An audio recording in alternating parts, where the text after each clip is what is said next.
Good morning from the aquarium. Rebecca here again.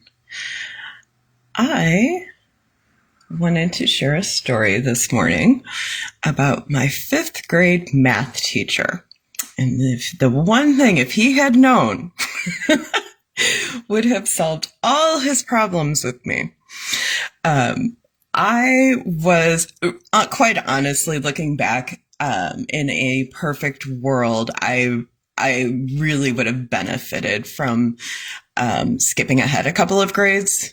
I would have benefited me as far as, being more appropriate to what I was capable of. And I think being around older kids would have been better for me socially. But, in a perfect world, I'd also weigh 145 pounds. So we don't live in that world. Instead, I lived in a world where I refused to do homework because if I can pass the test, why do I need to do the stupid homework? And my fifth grade math teacher was not impressed with this. And he had a rule that if you didn't do your math homework, then you had to go and sit out in the hallway during class. And, it would start class and then you'd do homework. And if you didn't have it, so it was right at the start of class. And the consequence for not doing your homework was you hit some ridiculously long sentence that he had made up. It was like a 20-word long sentence about how you have to do your homework. And you'd have to write it out 10 times. And then if you didn't write it out 10 times, the next day you would owe him 100. Well, I literally did my homework in that class, I don't know, maybe 5 or 6 times the entire year, if that. And I also handed in, I don't know, a few dozen of the probably hundreds of thousands of sentences that I was supposed to have written out for him. I was just completely non-compliant with this whole thing. I'll go sit in the hallway. I don't care. And the fifth grade was not a great year anyways, but there are a few of you who've known me long enough to remember me as the kid with the desk that wouldn't close because it was too messy, or maybe the locker that wasn't closing right because it was too messy. I did learn how to fix that some years ago. I discovered that the secret to having things neat is to spend time putting them where they belong. It's really just a matter of time. And I was like, this stuff isn't magically becoming neat and orderly. I don't understand. But anyways, that's where I was in fifth grade. And I would frequently say, oh, I couldn't find my homework, or I couldn't find my lines. They were lost in my desk. And one day, Mr. Fredrickson actually came into my homeroom and dumped my desk on the floor and was like, find your homework. And I was like, well, we all know it's not there. Obviously, I don't have months worth of math homework and lines in my desk that I just can't find, literally, this is how I'm looking at him. Well, obviously it's not there. But the funny thing about this was, if he had just known, he had this book that he read from every day, and it was an insult a day book.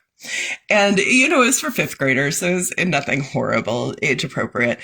And I was just fascinated with these insults and the humor.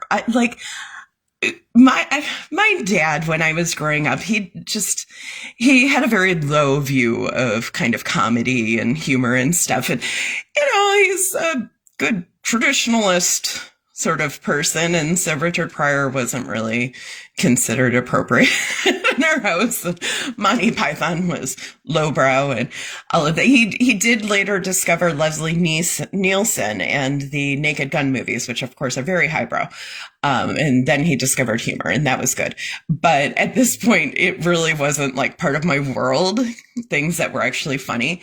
And I was just fascinated by humor and what was it about these insults that made them funny. And that was the beginning of me figuring out humor and how humor works, and, learning how to harness it for myself. And if Mr. Fredrickson had known that if he waited if he had just waited until after seeing who had done their homework to read his insult a day, I might have done my homework. But he didn't, so I got the benefit of it. And I still never had to do homework. And the following year, they actually did move me up into a higher math class because I guess they figured that a child who sits in the hallway every single day and doesn't receive any instruction in math and yet continues to do well in tests maybe should be in a higher level math class. I don't know what was going on around me.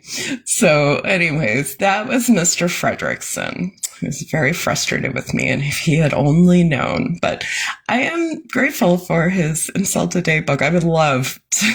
I wish I could go back and find a copy of whatever book he was using just to see how terrible it was. And I was so fascinated with it anyways. But anyhow, so that is a Saturday morning story for you.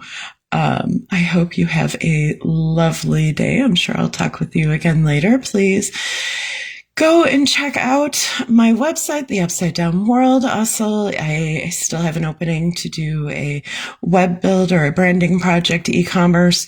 If you are looking for that, you have a new organization, a project, you want to be an influencer and rule the world, hit me up. The link is on my profile. It's Urban Earth Mama is my small design business. And yeah, you guys have a fantastic day. I'm sure I will talk with you again later. Love you. Bye.